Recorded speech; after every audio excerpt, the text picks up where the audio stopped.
ఇదేంటి బాబు, నీలో ఈ యాంగిల్ ని నేనెప్పుడు చూడలే. జగన్ కి మళ్లీ చంద్రబాబు చాలా మేలే చేశాడు. జగన్ తరపున చంద్రబాబు చేస్తున్న ప్రచారం చూసి ప్రజలు కూడా నవ్వుకుంటున్నారు. ఎందుకంటే రీసెంట్ గా జరిగిన ఒక ప్రచారంలో సింగనమల నియోజకవర్గం సీటును ఒక టిప్పర్ డ్రైవర్ కిచ్చారు అంటూ చంద్రబాబు తెగ హడావిడి చేశాడు. అలాగే ఇప్పుడు పెన్షన్ల విషయంలో కూడా కొంత మేలే చేశాడు. ఎలా అంటే చంద్రబాబు తనకు ఉన్న పలుకుబడిని, అలాగే తనకంటూ స్పెషల్ గా క్రియేట్ చేసుకున్న వ్యవస్థతో వాలంటీర్లతో పెన్షన్స్ ఇవ్వనివ్వకుండా చేయటం కోసం కోర్టులో కేసులు వేయించాడు. అలాగే వాలంటీర్లంతా చివరికి రాజీనామా చేసే పరిస్థితికి తీసుకొచ్చాడు. ఈ విషయంలో కూడా చంద్రబాబు జగన్ కి చాలా మంచి చేశాడు. ఎలా అంటే జగన్ ఆ వాలంటీర్ వ్యవస్థను ఏర్పాటు చేసి జనాలకు దగ్గరైపోయాడు అన్న అక్కసుతో ఆ వ్యవస్థ మీద తన ప్రతాపం చూపిస్తూ వచ్చాడు. అయితే చంద్రబాబు చాలా సభల్లో జగన్ ని తిడుతూ వచ్చాడు. ఏమని?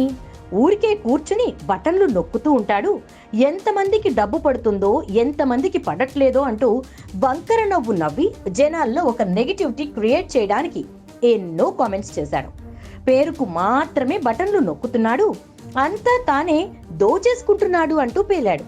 ఇన్ని కామెంట్స్ చేస్తున్న ఆ నోటితో వామ్మో ఇంతమందికి పెన్షన్స్ ఇస్తున్నాడా అనే మాటను అటు ప్రతిపక్షాల నోటితో అనిపించాడు.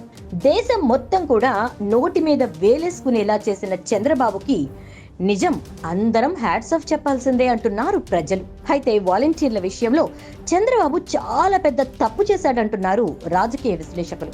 ఎందుకంటే వాలంటీర్లను అలాగే వదిలేసి ఉంటే గనక వాళ్ళ ప్రభుత్వం తరపున ప్రచారం చేయడానికి కానీ ఓటింగ్ టైం హెల్ప్ చేయడానికి కానీ అస్సలు అవకాశమే ఉండేది కాదు. వాళ్ళ పనుల్లో వాళ్ళు ఉండేవాళ్ళు, ఏ ఇబ్బంది ఉండేది కాదు.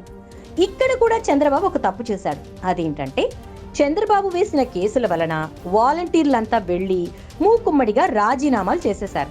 అంటే ఇప్పుడు వాళ్ళు వాలంటీర్లు కాదు, వాళ్ళు కూడా వైసీపీ కార్యకర్తల్లా మారిపోయారు. అలాగే ఇప్పటి వరకు వాలంటీర్ల పరిధిలో ఏవైతే 50 ఇళ్లు ఉన్నాయో వాళ్ళందరినీ పోలింగ్ బూత్ వరకు తీసుకెళ్లేలా అవకాశాన్ని కల్పించారు చంద్రబాబు. అంతేకాదు ఇప్పుడు స్వచ్ఛందంగా వైసీపీ తరపున ప్రచారం చేసే అవకాశాన్ని కల్పించారు. వాలంటీర్ల మీద చంద్రబాబు కేసు వేసి జగన్ కి ఒక రకంగా ఫేవర్ చేసినట్టే అని ప్రజలంతా మాట్లాడుకుంటున్నారు. ఇంతవరకు దేశ చరిత్రలో ఎప్పుడూ చూడని ఇద్దరు నాయకుల్ని ఏపీలో మనం చూస్తున్నాం. పూర్తి వ్యతిరేకత మూటగట్టుకున్న చంద్రబాబు మన రాష్ట్రంలో ఉండడం మన దౌర్భాగ్యం. అలాగే అవ్వాతాతల గురించి పట్టించుకున్న ఒక గొప్ప నేత జగన్ మన రాష్ట్రంలో ఉండడం గొప్ప భాగ్యం అని కూడా ప్రజలంతా భావిస్తున్నారు. ఏదేమైనా కాగల కార్యాన్ని గంధర్వులే తీర్చినట్టు చంద్రబాబు జగన్ గురించి మాట్లాడుతూ అతన్ని గెలిపిస్తూ ఒక్కో మెట్టు ఎక్కిస్తున్నాడు.